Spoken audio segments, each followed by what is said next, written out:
Welcome back to Lawyer Reacts. This one I think is going to be interesting. Three plaintiffs, so they're three female roommates, are suing the former male roommate. And the male roommate moved out because his girlfriend didn't like that he lived with three women. Which, I don't know. I don't know if in modern time that is taboo. Or in modern time, if it's, okay for three women to live with a heterosexual male. As the girlfriend, I can't say that her feelings are invalid, but that is a relationship-specific problem. But we're going to see what beef the three female roommates have with their former roommate. Let's see what's up. These are the plaintiffs, Danielle Garrity and Roxanne Luciano. Danielle says she, Roxanne, and the defendant lived together, but the defendant's girlfriend didn't like him living with two girls, so he moved out. He still owes them for 1 month's rent, which he's ignoring them about. It's not right, and they're here suing him for the $1,300 they're owed.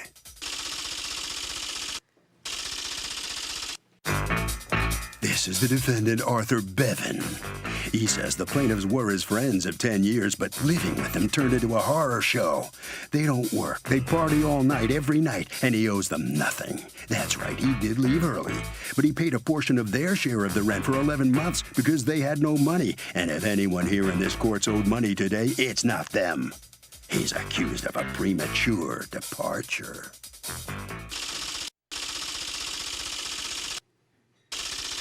The defendant has filed a countersuit for $800, the amount he's owed for security. All parties, please raise your right hands. Welcome back to the People's Court. Next case in the docket. The plaintiffs say they lived with the defendant and his roommates, but he bailed and he owes them rent. But the defendant says all these girls do is party and he owes nothing. It's the case of Party in the USA. Thank you, Douglas. You're welcome, ma'am. Okay, Danielle Garrity? Yes. And Roxanne Luciano? Yes. You are suing Arthur Bevan for $1,300, the amount of rent owed for August of 2016, which according to you, he didn't pay. And you are counterclaiming against them $800 for security deposit that was not returned to you? Yes. All right, let me hear from you first. Tell me what happened. We signed the year lease. In June, he told us that he was going to be leaving early, but he was going to continue to pay the rent until the end of the lease, and he left. How did you guys know each other beforehand? Just mutual friends. Okay, and when you move into this place, what's the agreement on who's paying what? The agreement is, well, we looked at 2 other places. After we looked at the one that we live in now, it was for $1,700, and we were going to sign that, but we seen this, and it was nice. Artie offered, he said, I'm living by myself now. I paid $1,300. If you guys can't afford this, it's $2,300. I'll put what I'm paying for now for the studio, the $1,300, and you guys could split the rest. Okay, and then, so he how many bedrooms was this place? 3 bedroom, 3 bathroom. So everybody got a bedroom, but you each paid $500 and he paid $1,300? Yes, he had the master bedroom, and yes. Okay, all right, and you lived that way for how long? So for, 10 months? 10. And then what happened? Then he comes to you and he tells you, I'm gonna move out because he has a girlfriend now. Well, that wasn't really like what he said. What did but he say? He just said, I have the text messages. It says, as you guys know, I'm just going to move out when the lease is up. I'm going to continue to pay till the lease is up, but I'm just not going to live here. He did give us for Where 1 did he month. go?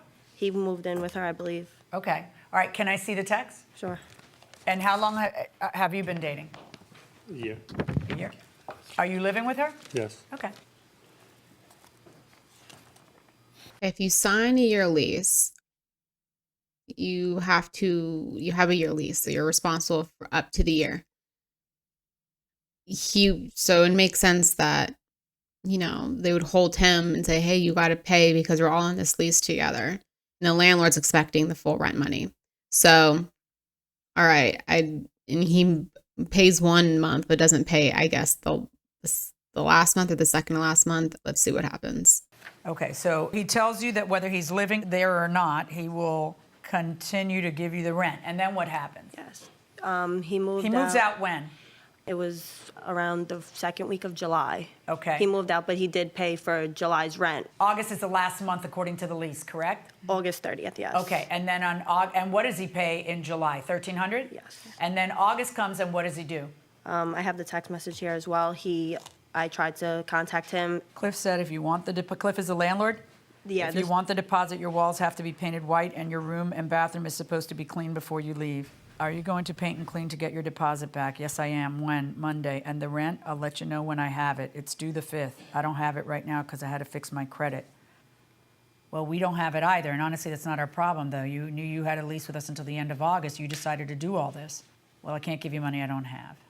And then he just stops corresponding with you. What happened here? Okay, Because you are on a lease until August, until the end of August. Absolutely right. So is there a different dynamic when a guy and a girl are roommates versus a guy and a girl and a girl? What do you say? Yes, totally. Why? It's because they're different genders. Okay, but that's just, okay, I figured that one out. Why is there a difference? Physical attraction. But what if there is none? What if there is none? It's a difference more so because it's a woman. You can walk around the house however you You want. just want to walk around naked is what you want to do. Okay, going inside the courtroom. I told him I would pay. Hold on. None of those things address why it's different. It's not really different. There's not really a difference. Now, you as a man might feel uncomfortable cohabitating with a woman, I guess, for the things, like maybe you get out of the shower and you go directly to your room rather than change in the bathroom. So you might cover yourself. You maybe feel like uneasy about that. Vice versa. A lot of the times it has to do with the fact if they have, boyfriends or girlfriends of their own respectively, the boyfriend and the girlfriend feel uncomfortable that you're living with the opposite sex. I guess the insecurity or fear being that you might have an attraction to that roommate. But I mean, if that happens, right? I guess you're cohabitating with this person. But oftentimes when people are roommates, they know each other, their acquaintances prior, something of that effect. It's more of a benefit to the sense that, okay, we both can share the rent. But a lot of times these people are employed, so they have day jobs and then they have social lives of their own. So they're not often interacting as much as you would think. So I don't think it's a problem that you have a roommate that's the opposite sex as you, but it usually doesn't become a problem until they are in a relationship. When they move in together initially, usually they're not in a relationship. Sometimes, but usually not. Then if they get in a relationship, the other person in the relationship gets uncomfortable about the dynamic. That oftentimes is what splits up the co-ed aspect of roommates. I said I would pay as soon as I got it. I never told him I wouldn't pay. Except for that we're here and you haven't paid, right? Yes, Okay. because we came here. Okay. I told him I would pay, and then I got a letter in the mail saying they were taking me to court. Yeah, So- because you didn't pay. And I told him I was going to pay it as I soon know, as- but they can't deposit your good wishes. So what is your defense to paying? That's what I'm trying to figure out. First of all, Your Honor, it was from day one. It was. Okay, can to you my use a language. different word when you're in a court of Your law Honor. in front of a judge? Are you capable of cleaning up your language, or are you so low rent that that actually came out of your mouth in a courtroom? I mean, come on. Yes, Your Honor. Go ahead. From day one, it was a disaster. There you go. They were partying every day. I worked 2 jobs, 90 hours a week. One was a bartender, the other one was working in a hotel. Every day, 4 o'clock in the morning, I would leave. They'd be up still partying. I would get no sleep. I would ask them to stop. They would say, okay, but they would continue to make noise. I could hear, because my room was right by the living room. So I would just hear them continuing every day. Then I told them multiple times that I would have to move out because I couldn't sleep. I have to work. I have to get up.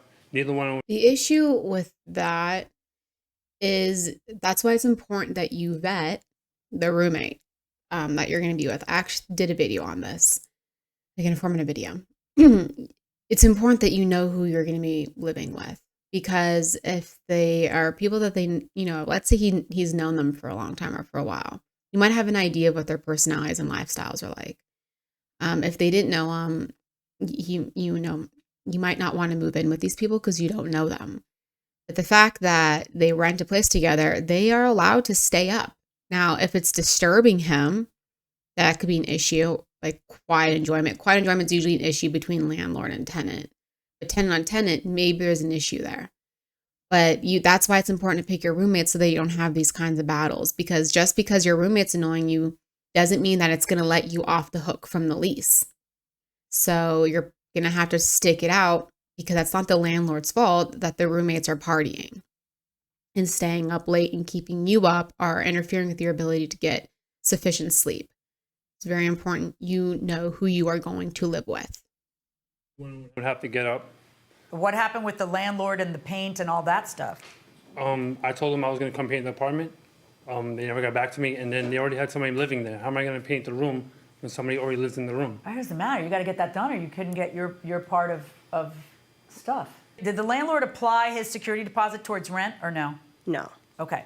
So the landlord still and who put what in the security deposit? How much did each of you pay? $766 was each for the deposit. Okay. So what is your reason for not paying the last month rent? I didn't have it? There was no reason. I was going to pay it as soon as I got it, Your Honor. Okay, because in your answer to the complaint, the stuff you say is, hey, I overpaid rent all these other months because we should have been splitting it. Well, what happened to that defense? Is that... Well, I did, Your Honor. I was paying $1,300. Yeah, but is that by agreement? Verbal agreement, yes, Your Honor. Yeah, so if it's for a verbal agreement, that's not going to get you very far. Because if you agree to pay more, then you do pay more. Also, Your Honor, my furniture was destroyed. My living room furniture was destroyed. There was throw up. Okay. Vomit all over my furniture. Alcohol from their friends. Okay. My window in my room, because one of their friends wanted to get into the apartment, broke through my window, and I couldn't open my window for 7 months. All right. I very clearly see in your text that you're telling them you are going to pay. So yes. I'm not sure what your defense would be. I know you feel like you should have gotten your deposit back, but that's between you and the landlord. Do you want to come up? What's in your hand?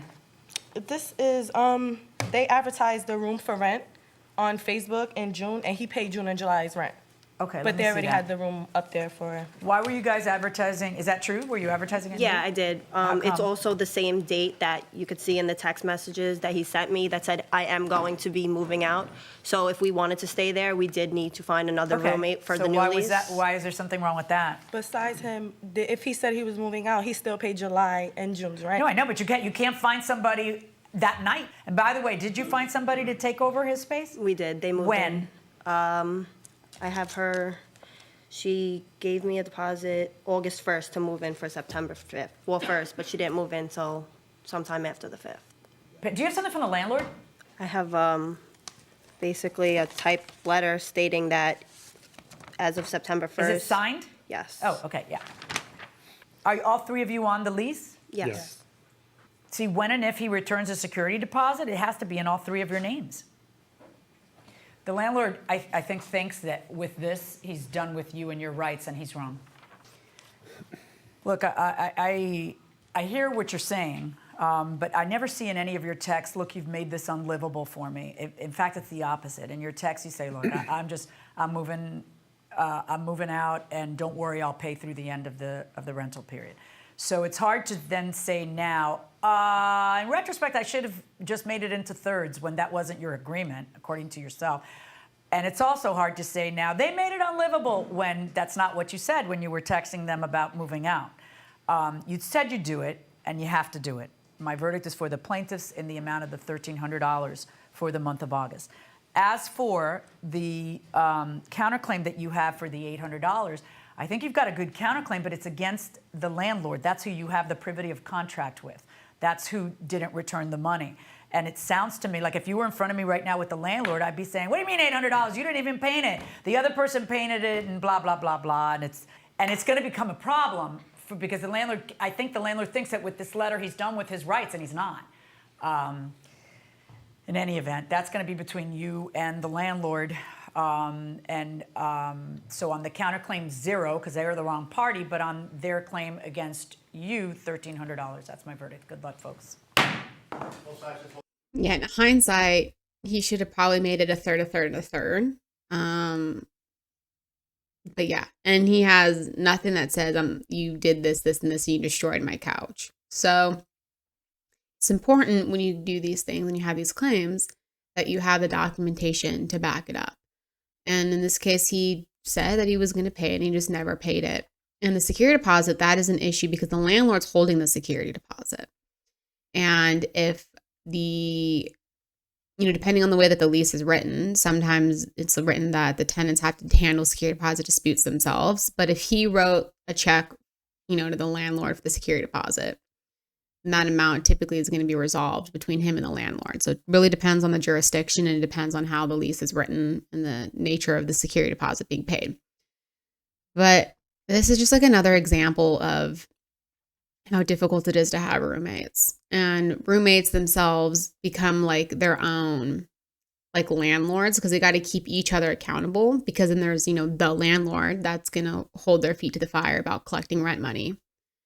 So the judge is, I think pretty fair in that. And he doesn't really argue that he's not required to pay the money. So choose your roommates very, very carefully. And I will link at the end above the video where I talk about, how to carefully pick roommates, because it can make your living situation great. It can make your living situation a nightmare for you. Thank you for checking out this video, and I will see you in the next one.